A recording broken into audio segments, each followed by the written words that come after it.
बिस्मिल्लाहिर्रहमानिर्रहीम। अस्सलाम वालेकुम स्टूडेंट्स चैप्टर नंबर 7 हमारा चल रहा है। आज हमारा जो टॉपिक है वो है 7.5 प्रेशर इन लिक्विड्स। हमने पढ़ना है लिक्विड्स में प्रेशर, ठीक है। तो इसमें हम ये डिस्कस करेंगे कि लिक्विड में जो प्रेशर, लिक्विड भी जो होते हैं वो प्रेशर को एक्सर्ट करते हैं, उसके अंदर भी प्रेशर होता है। तो उसके लिए हम उसको डिस्कस करेंगे और फिर हम एक बॉडी जो है वो कंसीडर करेंगे उसके लिक्विड के अंदर, और उसके बाद फिर हम उसकी डेरिवेशन निकालेंगे और फार्मूला जो है वो उसके लिए कैलकुलेट कर लेंगे, ठीक है। फार्मूला निकालेंगे, उसके लिए फार्मूले को ड्राइव कर लेंगे। तो यहाँ पे हम सबसे पहले हम ये कहते हैं कि लिक्विड जो हैं वो भी प्रेशर को एक्सर्ट करते हैं, यानी कि लिक्विड्स भी क्या करते हैं, प्रेशर एक्सर्ट करते हैं। और वो जो प्रेशर एक्सर्ट होता है वो ऑल डायरेक्शंस में होता है। ऐसा नहीं होता कि एक डायरेक्शन में प्रेशर ज़्यादा हो और दूसरी में प्रेशर क्या हो, कम हो। तो जो लिक्विड प्रेशर एक्सर्ट करते हैं वो प्रेशर ऑल डायरेक्शन में, हर डायरेक्शन में सेम होता है, इक्वल होता है। तो अगर हम क्या करते हैं, अगर हम लिक्विड के अंदर प्रेशर सेंसर को रखते हैं, प्रेशर सेंसर का मतलब ये है कि एक ऐसी डिवाइस जो कि प्रेशर को क्या कर सकती हो, मेजर कर सकती हो। तो हम क्या करते हैं, अब उसका जो प्रेशर है वो एक नहीं रहता, वो उसकी प्रेशर के सेंसर के गहराई के साथ साथ क्या होता जाता है, चेंज होता जाता है, वेरी होता जाता है, ठीक है।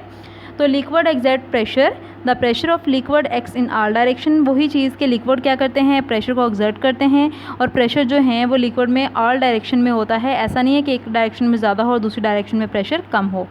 If we take a pressure sensor, a device that measures pressure, ऐसी डिवाइस जिसे हम ने क्या करना हो, प्रेशर को मेजर करना हो, इनसाइड अ लिक्विड, लिक्विड के अंदर लेते हैं। Then the pressure of the liquid varies with the depth of the sensor. अब प्रेशर ऑफ लिक्विड जो है वो सेम नहीं रहेगा, वेरी करता रहेगा किसके साथ, depth of the sensor, sensor के डेप्थ के साथ। तो ये हमारे पास, हमने क्या करना है, अब इसके लिए फॉर्मूला भी ड्राइव करना है। तो consider a surface of area A in a liquid at a depth H. हमने सबसे पहले एक सिलेंडर लिया, उसके अंदर हमने वाटर फिल कर लिया, ठीक है। उसके बाद हमने क्या करना है, एक एरिया लिया, और ये जो एक छोटा सिलेंडर है इसका हमने एरिया क्या ले लिया, ए ले लिया, ठीक है। और ये जो इस वाटर के अंदर है ये वाला सिलेंडर, इसकी जो हाइट है वो यहाँ से यहाँ तक जो है वो एच है। The length of the cylinder of liquid over this surface will B H, ठीक है। लेंथ इसकी एच हो गई, या हाइट कह लें इसको। The force acting on this surface will be the weight W of the liquid above this surface. और इसकी जो फोर्स होगी वो किसके इक्वल होगी, वेट के, ठीक है। जितनी इसकी तरफ ऊपर फोर्स लग रही है वो किसके इक्वल होगी, इसके वेट के इक्वल होगी। If rho is the density, इसको हम रो बोलेंगे, ये डेंसिटी के लिए यूज़ हो रहा है। If rho is the density of the liquid m and is mass of liquid above the surface. और m जो है, अगर हम ये कहें कि इसकी जो डेंसिटी है वो रो है और इसका जो मैस है वो m है, तो देन हम किस तरह से फॉर्मूला अप्लाई करेंगे, mass of the liquid cylinder m is equal to, अब मैस के लिए जो फॉर्मूला मैंने आपको कहा था कि हमारे पास तीन चीज़ें हैं, हम तीन क्वांटिटीज़ एक ही फॉर्मूले से हम निकाल सकते हैं। तो मैस के लिए जो हमने फॉर्मूला लिखा था वो हमने लिखा था वॉल्यूम मल्टीप्लाई बाय डेंसिटी, ठीक है। तो अब वॉल्यूम हमारे पास, वॉल्यूम मल्टीप्लाई बाय क्या आ गया, डेंसिटी आ गया। अगर हम वॉल्यूम की बात करें तो वॉल्यूम में हमारे पास यहाँ पे दो चीज़ें आती हैं, एक तो एरिया है और दूसरी क्या है, हाइट है, ठीक है। तो वॉल्यूम यहाँ पे किसके इक्वल आ गया, एरिया मल्टीप्लाई बाय एच आ गया, और डेंसिटी हमारे पास क्या आ गया, रो आ गया, ठीक है। डेंसिटी किसके इक्वल है, रो के इक्वल है। अब क्या करना है, हमने इसका वो देखते हैं, force acting on area A. अब एक एरिया ए के ऊपर जो फोर्स एक्ट कर रही है वो हमने थ्योरी में भी पढ़ा कि वो वेट के इक्वल है, और डब्ल्यू हमारे पास किसके इक्वल होता है, एम जी के। इसको आप इक्वेशन का नाम दे दें, ये वाली जो ऊपर इक्वेशन बनाई थी इसको आप इक्वेशन नंबर 1 का नाम दे दें, ठीक है। इसको आप नाम दे दें इक्वेशन नंबर 2 का, ठीक है। उसके बाद क्या करना है, अब आपने करना है कि पुट इक्वेशन 2, ये यानी ये वाली जो वैल्यू आपने निकाली है ये आप कहाँ पे पुट करेंगे, इन इक्वेशन नंबर 1 यहाँ पे पुट कर देंगे, ठीक है। पुट वैल्यू ऑफ, या फिर इस तरह से है कि इसको आप इक्वेशन 1 का नाम दे रहे हैं, इसको आप इक्वेशन 2 का नाम दे रहे हैं। तो ये वाली वैल्यू जो है, ये वाली वैल्यू आप उठा के, ये किसकी वैल्यू है, मैस की, आप इस तरह से लिखेंगे, put equation 1 in equation number 2। ये वाली वैल्यू मैस की, ये वाली वैल्यू उठा के आप इसके अंदर यहाँ पे पुट कर देंगे। एफ़ हमारे पास एज इट इज़ आ गया, डब्ल्यू भी एज इट इज़ आ जाएगा। मैस की जगह पे हमने क्या पुट कर देना है, ए एच रो, ठीक है। ये क्या बन गया, मैस की जगह पे ए एच रो आ गया, और जी ये वाला एज इट इज़ आ गया। अब इसको आप इक्वेशन नंबर 3 का नाम दे दें, ठीक है। अब हमने क्या करना है, अब हमें पता है कि प्रेशर का जो फॉर्मूला होता है वो क्या होता है, एज आप लिख लेंगे, F is P is equal to F over A, force over area होता है। ये आप इक्वेशन नंबर आपकी बन गई 4, ये इक्वेशन नंबर 3 थी, ये क्या बन गई 4। अब आपने क्या करना है, put equation number 3 in equation number 4, यानी कि ये वाली जो 3 इक्वेशन बनाई है इसको आप किस में पुट कर देंगे, इक्वेशन नंबर 4 में, तो ये बन जाएगा P is equal to F की जगह पे क्या आ गया, ये आपने जो वैल्यू निकाली है ये एफ़ की वैल्यू निकाली है, तो ये हमारे पास एफ़ की जगह पे पुट कर देंगे हम AH रो G और A एज इट इज़ आ गया। ठीक है, अब ये वाला जो A है इस एरिया से कट जाएगा, A इस A से कट गया, बाकी आपके पास क्या आ गया, pressure is equal to rho g h. इसको आप सीक्वेंस वाइज लिख लें, H रो G है तो इसको लिख लेंगे रो जी एच। ये हमारे पास फॉर्मूला ड्राइव हो गया किसके लिए, प्रेशर के लिए, लिक्विड प्रेशर एट डेप्थ। ठीक है, तो अगर हमने उसकी डेप्थ में प्रेशर को जो है वो मेजर करना हो तो वो किस तरह से करेंगे, हमें डेंसिटी पता होनी चाहिए, जी की वैल्यू पता होनी चाहिए और उसकी हाइट पता होनी चाहिए। तो तीनों चीज़ों की वैल्यू पुट करके हम क्या कर सकते हैं, प्रेशर जो है वो फाइंड आउट कर सकते हैं डेप्थ पे। ठीक है, यानी कि जैसे मैंने बताया था आपको स्टार्ट में कि लिक्विड का जो प्रेशर है वो उसकी डेप्थ के साथ चेंज होता है। तो अगर हमने ये देखना है कि कितनी डेप्थ पे उसका प्रेशर कितना है, तो उसके लिए हमें 3 वैल्यूज़ पता होनी चाहिए और फिर हम क्या कर सकते हैं, प्रेशर जो है वो फाइंड आउट कर सकते हैं। ठीक है, तो प्रेशर हम निकाल सकते हैं। अब ये उसका फॉर्मूला आ गया। ये अलग से क्वेश्चन भी आता है कि prove that P is equal to rho g h, ये इंपॉर्टेंट क्वेश्चन है, इस तरह से भी आ सकता है, या प्रेशर इन लिक्विड इस तरह से भी आ सकता है। ठीक है, डिफरेंट तरह से क्वेश्चन आता है, तो आपने ये करना है, इंपॉर्टेंट है, इसकी डेरिवेशन की प्रैक्टिस कीजिएगा आप लोग। लेकिन ये यहाँ पे जस्ट वैसे ही किया हुआ है, इक्वेशंस के नाम नहीं दिए हुए, तो वो मैंने आपको बता दिए हैं कि आपने किस तरह से इक्वेशंस के नाम देके इनको करना है, और साथ में डायग्राम भी आप बनाएंगे और एक्सप्लेनेशन भी आप लिखेंगे इसको। ये इंपॉर्टेंट क्वेश्चन है। ठीक है, और अलग से भी अगर तो ये आता है कि prove that P is equal to rho g h, तो फिर आप इसको कंसीडर से स्टार्ट करेंगे। ठीक है, लेकिन अगर प्रेशर इन लिक्विड्स अगर ये आता है P is equal to rho g h, फिर आप यहाँ से स्टार्ट करेंगे, डायग्राम बनाएंगे साथ, और इसकी सारी ये एक्सप्लेनेशन ये जो है डेरिवेशन कर देंगे।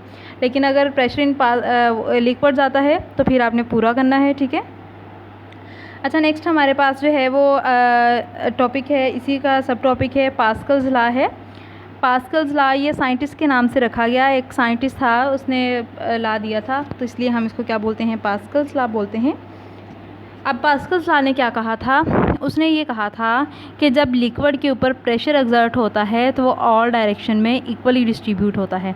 ऐसा नहीं होता कि किसी एक पॉइंट में प्रेशर का ज़्यादा हो और दूसरे पॉइंट पे प्रेशर कम एक्सर्ट हो। तो उसके लिए एक एग्जांपल ली हमने कि एक ऐसी बॉडी ले ली या एक ऐसा ऑब्जेक्ट ले लिया जिसके अंदर इस तरह के होल्स बने हुए हैं। ठीक है, उसके अंदर हमने पानी को फिल किया है, तो पानी को फिल करने के बाद जब हम उसके ऊपर पिस्टन रखेंगे, पिस्टन रखने का मकसद क्या होगा, उसका मकसद ये होगा कि हम इसको इस पिस्टन की मदद से हम इस लिक्विड के ऊपर प्रेशर डाल सकें। ठीक है, जब इसके ऊपर प्रेशर को एक्सर्ट करेंगे तो पानी जो होगा वो हर डायरेक्शन से, हर ये होल से इक्वल ही बाहर निकलना शुरू हो जाएगा। ऐसा नहीं होगा कि किसी होल से पानी कम बाहर आएगा, किसी से ज़्यादा आएगा। तो ऐसा क्यों है कि सबसे इक्वल क्यों आ रहा है वाटर बाहर, ये इस वजह से कि इसके ऊपर जो प्रेशर एक्सर्ट हो रहा है इस पिस्टन की वजह से वो इक्वल ही हर डायरेक्शन में हो रहा है। ठीक है, तो यहाँ पे है an external force. External force का मतलब ये होता है कि जो फोर्स हम खुद से अप्लाई कर रहे हैं, जो फोर्स बाहर से अप्लाई कर रहे हैं। ठीक है, इस पानी की अपनी फोर्स नहीं, जो फोर्स हम लगा रहे हैं इस पिस्टन के ऊपर वो। An external force applied on the surface of a liquid increase the liquid pressure at the surface of the liquid। यानी कि जब हम एक्सटर्नल फोर्स अप्लाई करते हैं सरफेस के ऊपर तो उसमें क्या चीज़ हो जाती है, उसमें प्रेशर जो है वो लिक्विड का प्रेशर जो होता है वो क्या हो जाता है, इंक्रीज़ हो जाता है। This increase in liquid pressure is transmitted equally in all directions and to the walls of the container in which it is filled. और प्रेशर जो होता है वो कहाँ पे बढ़ जाता है, इसकी वॉल्स में। किसकी वॉल्स में, जिस कंटेनर में हमने इसको रखा हुआ है, जिसमें हमने वाटर को फिल किया हुआ है। This result is called the Pascal's law which is stated as. अब उसने स्टेट किस तरह से किया, उसने कहा pressure applied at any point of a liquid enclose in a container. ऐसा लिक्विड जिसके ऊपर हम, जो कि कंटेनर में होता है और उसके अंदर हम क्या करते हैं, प्रेशर को एक्सर्ट करते हैं या उसमें प्रेशर अप्लाई करते हैं, तो क्या होता है, is transmitted without loss to all other parts of the liquid. यानी कि वो हर पार्ट में क्या हो जाएगा, ट्रांसमिट हो जाएगा और इक्वली ट्रांसमिट हो जाएगा। ठीक है, तो उसके बाद है इसको हम किस तरह से डेमोस्ट्रेट कर सकते हैं, वो मैंने आपको इसके एग्जांपल जो है वो बता दी है, ये वही इसकी एग्जांपल लिखी हुई है।